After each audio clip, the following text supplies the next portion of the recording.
Hello प्यारे बच्चे, आप सभी कैसे हैं। मैं आई होप कि आप सभी बहुत ही अच्छे होंगे, पूरा तरीके से एनर्जेटिक होंगे। जैसा कि आप सभी को मालूम है कि संस्कृत का जो है फर्स्ट पार्ट और जो है सेकंड पार्ट हम लोग क्या कर चुके हैं, कंप्लीट कर चुके हैं। आज से जो है हम लोग हिंदी व्याकरण क्या करने वाले हैं, स्टार्ट करने वाले हैं। क्योंकि हिंदी में जो है हिंदी व्याकरण का बहुत ही अच्छा रोल रहता है और हिंदी व्याकरण इस प्रकार से हम लोग स्टार्ट करने वाले हैं कि आज तक यूट्यूब में जो है कभी भी इस प्रकार से नहीं पढ़ाया गया होगा। और जो हम लोग जो थ्योरी के साथ साथ ऑब्जेक्टिव को भी लेके चलेंगे और जो आज तक जितना भी क्वेश्चन पूछा गया है सारा क्वेश्चन को सॉल्व कराया जाएगा। लेकिन आज जो हम लोग व्याकरण जो स्टार्ट करने वाले हैं, आज जो हम लोग वर्ण विचार स्टार्ट करने वाले हैं, हिंदी व्याकरण में जो आज स्टार्ट करने वाले हैं हम लोग क्या स्टार्ट करने वाले हैं, वर्ण विचार स्टार्ट करने वाले हैं। और ये वीडियो जो है आपका वर्ण विचार का फर्स्ट वीडियो है ना। और लेट नहीं करते हुए हम लोग क्या करते हैं, हम लोग जो है स्टार्ट करते हैं। सबसे पहले तो श्री गणेश करते हैं, है ना। श्री गणेश जी को मेरा नमस्कार और माँ शारदे को भी मेरा नमस्कार। और जो है हम लोगों को एनर्जेटिक बनाए रखें और आपको भी एनर्जेटिक बनाए रखें, ताकि सही तरीके से जो है आप क्या कर पाए, इस चीज को समझ पाए कि सर क्या बता रहे हैं। जैसा कि सबसे पहले जो है व्याकरण में जो हम लोग पढ़ते हैं, भाषा पढ़ते हैं। क्या पढ़ते हैं? भाषा पढ़ते हैं। आखिर भाषा क्या है ना। अपनी भावनाओं को जो है व्यक्त करना ही क्या है, भाषा है। जैसे कि यहाँ पे क्या है कि जिसके द्वारा मनुष्य अपने विचारों को लिखकर या बोलकर व्यक्त करता है, उसे ही हम लोग क्या कहते हैं, भाषा कहते हैं, है ना। भाषा का मतलब ही होता है कि अपने बातों को जो है दूसरों तक क्या कर देना, समझा देना, बता देना, और वो समझ पाए कि हम क्या बोले हैं, है ना, मेरा कहने का तात्पर्य क्या है, वो सारी बातों को वो समझ पाए। तो वही बात यहाँ पे जो है लिखा हुआ है कि जिसके द्वारा मनुष्य विचारों को, अपने विचारों को लिखकर या बोलकर व्यक्त करता है, लिखकर या बोलकर व्यक्त करता है, उसे ही हम लोग क्या कहते हैं, भाषा कहते हैं, है ना। लिखकर और बोलकर व्यक्त करता है, उसे ही क्या कहते हैं, भाषा कहते हैं। भाषा के क्या है, दो रूप हैं, एक जो है मौखिक और दूसरा लिखित। जैसा कि आप सभी जानते हैं कि बहुत ऐसे जो है बच्चे हैं जो कि अपने जो है ना एक्टिविटी के माध्यम से बता देते हैं कि जो है ये करना है, वो करना है। जैसे कि इस प्रकार से बता दिए, इस प्रकार से कहने का मतलब हो गया कि अब हम लिखने जा रहे हैं, है ना। एक्टिविटी के माध्यम से भी यदि आप जो है यदि दूसरों को समझा पा रहे हैं तो वो भी क्या है, वो भी एक प्रकार का भाषा है। आप बोलकर बता सकते हैं, अपनी भावनाओं को बोलकर व्यक्त कर सकते हैं, वो भी भाषा है। लिखकर बता सकते हैं, वो भी क्या है, वो भी भाषा है। भाषा को लेकिन जो है मुख्य रूप से जो है दो भागों में क्या किया गया है, बांटा गया है। कितने भागों में बांटा गया है प्यारे बच्चे? दो भागों में बांटा गया है। फर्स्ट जो है इसका रूप कौन सा है, मौखिक, है ना, जो हम लोग मुंह के द्वारा, मुंह से बोलकर जो है व्यक्त करते हैं। जैसे हम अभी आपको बोलकर व्यक्त कर रहे हैं कि भाषा क्या है, तो ये हो गया मौखिक, है ना। जैसे कि आपका जो है दूरदर्शन हो गया, जैसे टेलीविजन हो गया, है ना, तो उसमें जो है न्यूज वगैरह सब जो आप सुनते हैं, तो वो क्या है, वो मौखिक है। वो जो भाषा का जो है एक मौखिक एग्जाम्पल है ना। वहीं पे जो है आप न्यूज़पेपर क्या करते हैं, रीडिंग करते हैं, है ना, वो भी क्या है, मौखिक है। लेकिन कोई भी बात जो है आप लिख कर जो है समझाते हैं, किसी को लिख कर जो है देते हैं। जैसे आवेदन पत्र जो है अपने जो मतलब कि देते हैं, जैसे प्रधानाध्यापक को देते हैं या फिर किसी को देते हैं, तो अपनी भाषा को ही समझाने का प्रयास कर रहे हैं। लेकिन वहां पर आप जो है लिख करके समझाने का प्रयास कर रहे हैं। कैसे समझाने का प्रयास कर रहे हैं? लिख कर समझाने का क्या कर रहे हैं, प्रयास कर रहे हैं। तो वही बात है कि भाषा जो है दो प्रकार से हुआ मुख्य रूप से, और ये फर्स्ट क्या हो गया, मौखिक, और सेकंड क्या हो गया, लिखित हो गया। अब देखते हैं अब यहाँ पे क्या है। तो ये तो हम लोग समझ गए कि मौखिक जो है क्या है और जो है लिखित क्या है। मतलब कि मुंह के द्वारा बोल के जो है अपनी भाषा को जो है दूसरों तक पहुंचाना ही क्या है, मौखिक है। और जो अपनी बातों को ये यदि या फिर अपनी भावनाओं को लिख कर जो है दूसरों को व्यक्त करना ही क्या है, वो लिखित है। तो इसका यदि आप परिभाषा भी लिखना चाहिएगा तो परिभाषा भी लिख सकते हैं।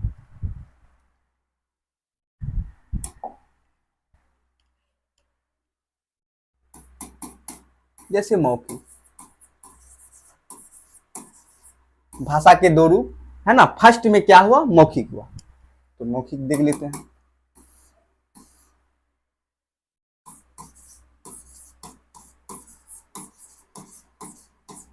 जब मनुष्य अपनी भावनाओं को अपनी भावनाओं या विचारों को या विचारों को, अपनी भावनाओं या विचारों को बोलकर दूसरों तक पहुंचाता है, दूसरों तक पहुंचाता है, उसे मौखिक भाषा कहते हैं। उसे प्यारे बच्चे क्या कहते हैं? उसे मौखिक भाषा कहते हैं।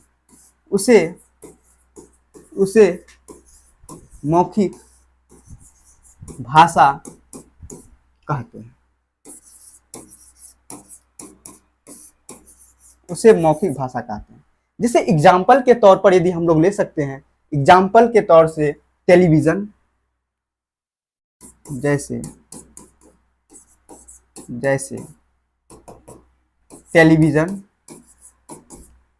टेलीविजन, अखबार,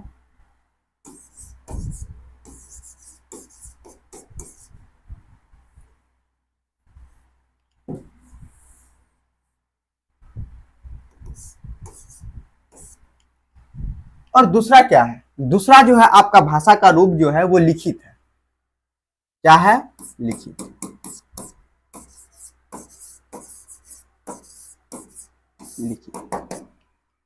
जब मनुष्य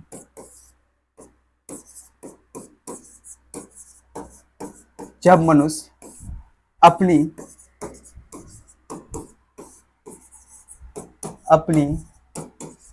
भावनाओं या विचारों को लिखकर व्यक्त करता है, उसे लिखित भाषा कहते हैं। उसे लिखित भाषा कहते हैं। जैसे आवेदन पत्र हो गया,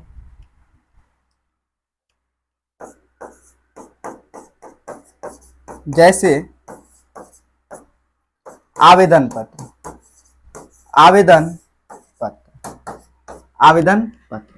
तो यहां तक हम लोग समझे कि भाषा जो है किसे कहते हैं। तो भाषा जो अपनी भावनाओं को जो है दूसरों तक पहुंचाना या फिर व्यक्त करना ही क्या है? भाषा। भाषा के कितने रूप हैं? तो 2 रूप है, मौखिक और लिखित। मौखिक मतलब बोलकर जो हम लोग व्यक्त करते हैं, बोलकर जो है समझा देते हैं दूसरों को, तो उसको हम लोग कौन सा भाषा कहेंगे? मौखिक भाषा कहेंगे। और जो भाषा को हम लोग लिख कर बताते हैं, लिख कर व्यक्त करते हैं अपनी भावनाओं को, उसे लिखित भाषा कहेंगे। है ना प्यारे बच्चे? अब उसके बाद जो है देखिए आगे क्या है। अब तो हम लोग ये समझ गए कि भाषा जो है क्या है, भाषा के कितने रूप हैं, ये भी समझ में आ गया। लेकिन सवाल उठता है कि ये व्याकरण का जरूरी हमको क्यों पड़ा, है ना?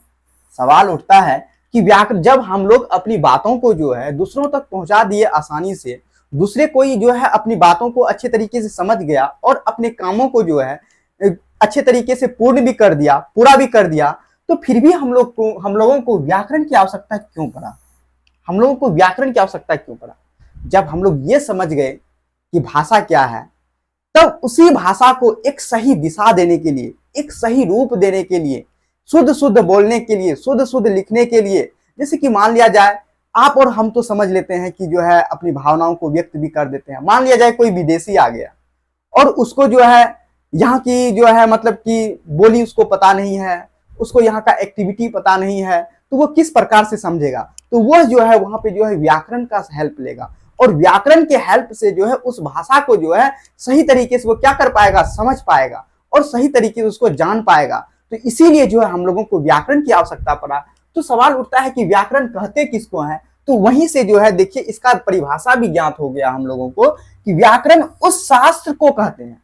व्याकरण जो है उस शास्त्र को कहते हैं जिसके पढ़ने से मनुष्य किसी भाषा को शुद्ध लिखना और शुद्ध बोलना सीख लेता है ना? व्याकरण यदि वो सही तरीके से मनुष्य पढ़ता है, या कोई मानव पढ़ता है, कोई इंसान पढ़ता है, तो उसके माध्यम से जो है वो शुद्ध बोलना और शुद्ध लिखना जो है समझ लेता है।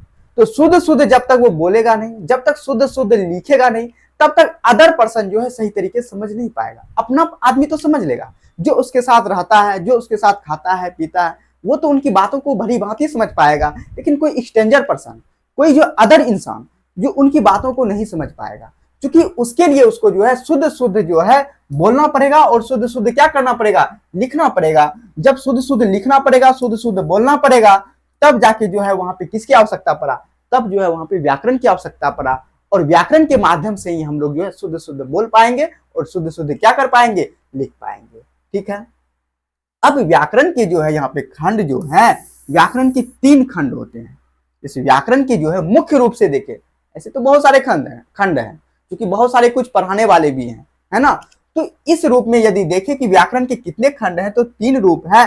तो फर्स्ट में क्या है, वर्ण विचार, और दूसरे में क्या है, शब्द विचार, और तीसरे में क्या है, वाक्य विचार। क्योंकि आपको मालूम होना चाहिए कि वर्ण से ही जो है क्या बनता है, शब्द बनता है, और शब्द से ही क्या बनता है, वाक्य बनता है, और वाक्यों से ही अपनी भावनाओं को जो हम लोग क्या कर पाते हैं, दूसरों तक पहुंचा पाते हैं, और अपनी भावनाओं को क्या कर पाते हैं, व्यक्त कर पाते हैं। इसीलिए जो है मुख्य रूप से व्याकरण के जो है 3 खंड बताया गया है, और फर्स्ट खंड में आपको क्या बताया गया है, वर्ण विचार बताया गया है। तो वर्ण विचार क्या है, जैसे कि हम लोग जानेंगे कि वर्ण क्या है ना। फिर वर्णों के मेल से किस प्रकार से शब्द बनता है, उन बातों को भी हम लोग समझेंगे। फिर शब्दों के मेल से किस प्रकार से वाक्य बनता है, और शुद्ध शुद्ध वाक्य किस प्रकार से बनता है, उन बातों को भी हम लोग क्या करेंगे, समझेंगे। जैसे यहाँ पे दिया हुआ है वर्ण विचार में, इसमें वर्णों के आकार, भेद एवं उच्चारण के विषय में ज्ञान दिया जाता है ना। इसमें हम लोग ये समझेंगे कि वर्णों के आकार क्या है, उनके भेद क्या है एवं उच्चारण क्या है, उनके बारे में हम लोग क्या करेंगे, समझेंगे। और शब्द विचार में देखेंगे कि इसमें शब्दों के भेद, रीति और व्युत्पत्ति का वर्णन होता है। और वाक्य में जो है इसमें वाक्यों के भेद, रीति और विराम चिन्ह का वर्णन करेंगे। कौन सा चिन्ह जो है कहां पे प्रयोग होगा, किस प्रकार से होगा, उन सभी बातों को हम लोग समझने का क्या करेंगे, प्रयास करेंगे, है ना। अब यहाँ पे समझिए कि जो है ये वर्ण भेद क्या है ना। वर्ण भेद क्या है, सबसे पहले तो हम लोग समझेंगे कि वर्ण किसको कहते हैं, है ना। ठीक है, कोई बात नहीं है। यहाँ पे वर्ण का परिभाषा जो है नहीं मतलब कि टाइप किया गया है, तो उसको हम बता देंगे, कोई दिक्कत नहीं है अभी। तो जैसे कि यहाँ पे क्या है, वर्ण, तो सबसे पहले हम लोग समझेंगे कि वर्ण क्या है ना। वर्ण क्या है, तो वर्ण उस मूल ध्वनि को कहते हैं जिसको हम लोग क्या नहीं कर सकते हैं, टुकड़ा नहीं कर सकते हैं, उसे ही हम लोग क्या कहेंगे, वर्ण कहेंगे। जिसे हम लोग टुकड़ा नहीं कर सकते हैं उसको क्या कहेंगे, वर्ण कहेंगे। चलिए लिख कर समझते हैं। जैसे कि यहाँ पे जो है, जैसे कि हम लोग आज क्या पढ़ने वाले हैं, वर्ण, है ना। वर्ण विचार में जो है सबसे पहले पढ़ने वाले हैं वर्ण। तो वर्ण का जो है परिभाषा सबसे पहले देखते हैं कि क्या है। तो यहाँ पे सबसे पहले लिखेंगे परिभाषा। परिभाषा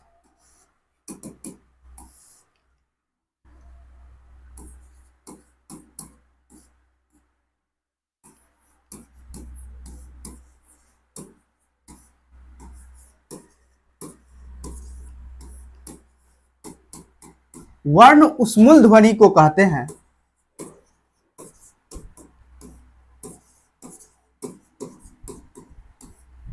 जिसे खंड या टुकड़ा नहीं कर सकते, जिसे खंड या टुकड़ा नहीं कर सकते हैं,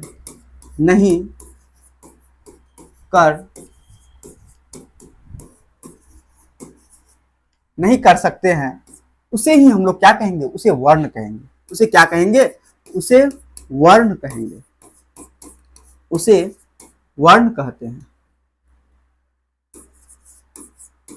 उसे वर्ण कहते हैं। वर्ण उस मूल ध्वनि को कहते हैं, है ना। वर्ण उस मूल ध्वनि को कहते हैं जिसे खंड या टुकड़ा नहीं कर सकते हैं, जिसे खंड या टुकड़ा नहीं कर सकते। वर्ण उस मूल ध्वनि को कहते हैं जिसे खंड या टुकड़ा नहीं कर सकते हैं।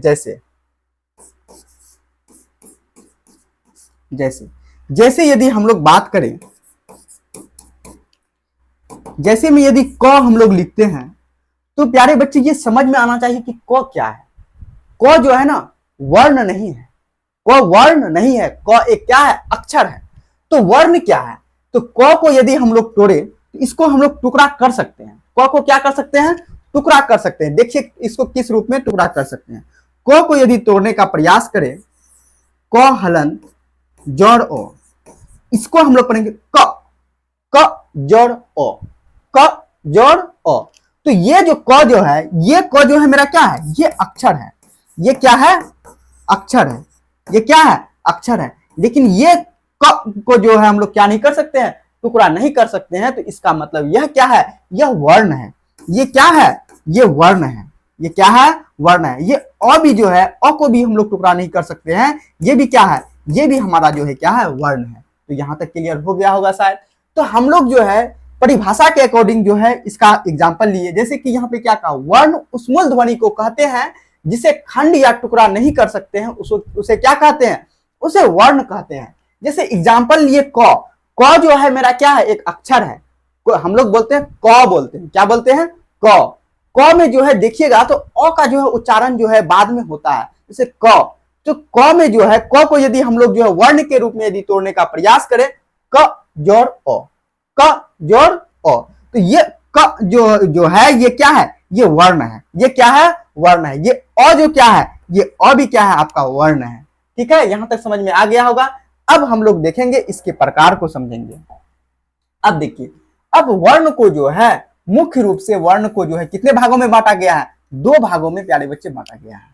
कितने वर्गों में बांटा गया है? दो वर्गों में बांटा गया है।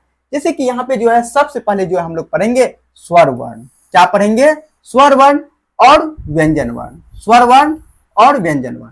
टोटल वर्णों की संख्या यदि पूछा जाए तो टोटल वर्णों की संख्या जो है वो कितना है? 52 है। कितना है?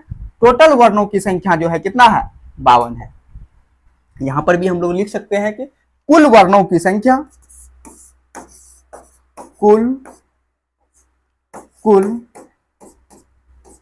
कुल वर्णों की संख्या, कुल वर्णों की संख्या कितनी है प्यारे बच्चे? 52 है।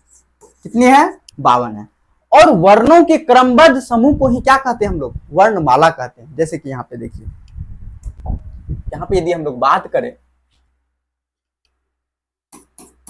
वर्णमाला क्या है, तो प्यारे बच्चे वर्णमाला जो है एक है। वर्णमाला क्या है? एक है। यदि वहीं पे वर्णों की संख्या पूछा जाए तो वर्णों की संख्या कितनी है? 52 है। क्योंकि वर्णमाला जो है वो एक है। कैसे एक है? क्योंकि वर्णों के क्रमबद्ध समूह को ही हम लोग क्या कहते हैं? वर्णमाला कहते हैं। जैसे कि ओ, आ, ए, ऐ, क, ख, च, छ, ट, ठ, प, फ, य, र, ल, व, अक्षर ज्ञ, है ना। स्र तक जो है, यहां तक जो है अ से लेके स्र तक के समूह जो होगा वही क्या होगा मेरा? वही वर्णमाला होगा। जैसे कि यहाँ पे देखेंगे हम लोग वर्णों के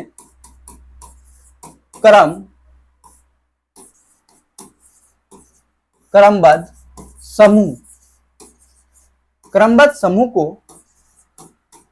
वर्णमाला कहते हैं। वर्णमाला कहते हैं।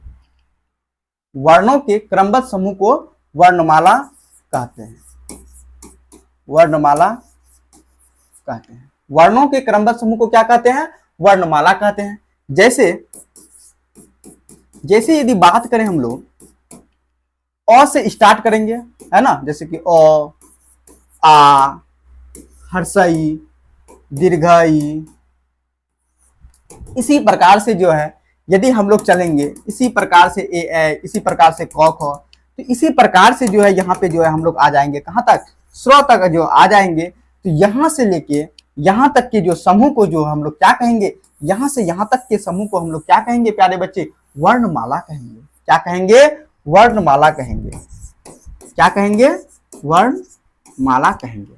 ठीक है, तो वर्णमाला आप लोग समझ गए कि वर्णों के जो है वर्णों के क्रमबद्ध समूह को वर्णमाला कहते हैं। वर्णों के क्रमबद्ध समूह को क्या कहते हैं? वर्णमाला। क्रमबद्ध, है ना, एक के बाद एक, एक के बाद एक। ऐसा नहीं कि कुछ जो है क को यहां से उठा लिए, ट को वहां से उठा लिए, ल को वहां से उठा लिए। इस प्रकार से तो एक शब्द का निर्माण होने लगेगा। शब्द नहीं, मतलब वर्णों के क्रमबद्ध समूह को ही हम लोग क्या कहेंगे? वर्णमाला कहेंगे। और अ से लेके स्र तक।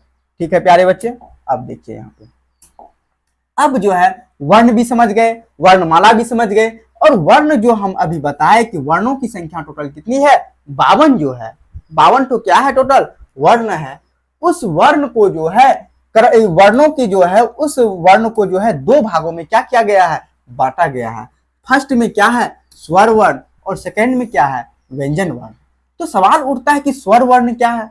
तो स्वर वर्ण जो है उसे कहा जाता है जिसका उच्चारण बिना किसी दूसरे वर्ण की सहायता से होता है, उसे क्या कहेंगे हम लोग, उसे ही हम लोग स्वर वर्ण कहेंगे। जैसे कि अ, यदि अ प्यारे बच्चे यदि अ की बात करें हम लोग, अ की यदि बात करें, क्या इसके उच्चारण में किसी अन्य वर्ण की सहायता लिया जाता है, बिल्कुल भी नहीं लिया जाता है। अन्य वर्णों की सहायता तो बिल्कुल ही नहीं लिया जाता है, इसीलिए यह क्या है, इसीलिए यह जो है स्वर वर्ण है, इसीलिए यह क्या है स्वर वर्ण है ना। तो जब दूसरे वर्ण की बिना सहायता लिए हुए जब उस वर्ण को बोला जाए तो उसे ही हम लोग क्या कहेंगे, उसे ही हम लोग स्वर वर्ण कहेंगे। तो यहाँ पे देखिए एक बार फिर से हम पढ़ते हैं परिभाषा को। देखिए स्वर वर्ण उसे कहा जाता है जिसका उच्चारण बिना किसी दूसरे वर्ण की सहायता से होता है। स्वर वर्ण उसे कहा जाता है जिसका उच्चारण जो है बिना किसी अन्य वर्ण की सहायता से होता है, उसे हम लोग क्या कहेंगे, उसे हम लोग स्वर वर्ण कहेंगे। और स्वर वर्णों की संख्या प्यारे बच्चे बताया जो गया है वो 11 बताया गया है। कितना बताया गया है, 11 जो है स्वर वर्णों की संख्या बताया गया है। स्वर वर्णों की संख्या कितनी है, 11 है। अब हम लोग सवाल उठता है कि व्यंजन वर्ण किसको कहेंगे, है ना। व्यंजन जो वर्ण जो है, जो वर्ण स्वर की सहायता से बोला जाता है, किसकी सहायता से बोला जाता है, स्वर की सहायता से बोला जाता है, उसे ही हम लोग जो है क्या कहेंगे, उसे ही हम लोग व्यंजन वर्ण कहेंगे। देखिए यहाँ पे क्या लिखा हुआ है, जो वर्ण स्वर की सहायता से बोला जाता है, अर्थात जिस वर्ण का उच्चारण स्वर के सहयोग से होता है उसे व्यंजन कहा जाता है। मिला जुला के यदि बातों को समझने का प्रयास करें तो जब कोई वर्ण जो है स्वर वर्ण की सहायता से बोला जाता है तो उसे ही हम लोग क्या कहेंगे, व्यंजन वर्ण कहेंगे।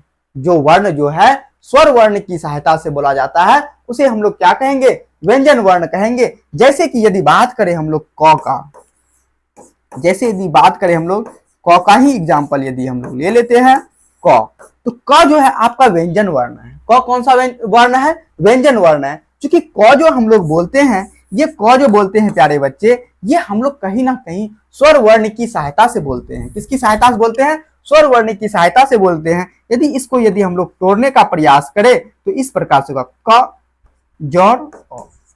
तो ये जो है अ जो है ये क जो बोला गया ये अ की सहायता से बोला गया, जो कि हमारा क्या है, जो कि हमारा स्वर वर्ण है, जो कि हमारा क्या है, स्वर वर्ण है। इसीलिए जो इसको व्यंजन वर्ण कहा गया। जबकि स्वर वर्ण जो है किसी अन्य वर्ण की सहायता से नहीं बोली जाती है।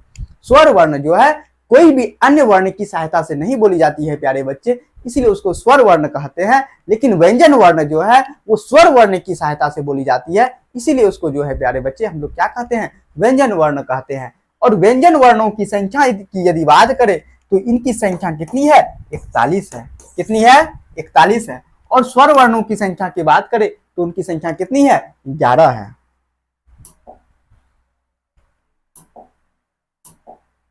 ना। यहीं तक जो है इस पार्ट, ये जो है वर्ण विचार का जो है क्या था, ये पार्ट 1 वाला वीडियो था। और जो है पार्ट 2 वाला वीडियो जो है जस्ट ही जो है आपका आने वाला है कल। और इसके लिए जो है आप लोग यहाँ तक बने रहे वीडियो में, जिसके लिए आप लोग जो है इसके लिए thanks for watching this video, है ना। और इसको जो है यदि आपको थोड़ा सा भी हेल्पफुल लगा और थोड़ा सा भी नई जानकारी यदि प्राप्त हुई तो इसके लिए आप लोगों को लाइक करना है। और कैसा लगा क्लास, ये थोड़ा सा जो है मोटिवेट के लिए आप लोग जो है कमेंट भी कीजिए, ताकि जो हम लोग नेक्स्ट वीडियो जो है और भी एनर्जेटिक के साथ और भी नए कंटेंट के साथ जो है क्या कर पाए, आपके सामने रख पाए। और जो है दोस्त यारों में भी जो है क्या कीजिए, इसको दबा के शेयर कीजिए। और इसको जो है नेक्स्ट वीडियो पाने के लिए आप लोग क्या कीजिए, सब्सक्राइब कीजिए। जय हिंद प्यारे बच्चे।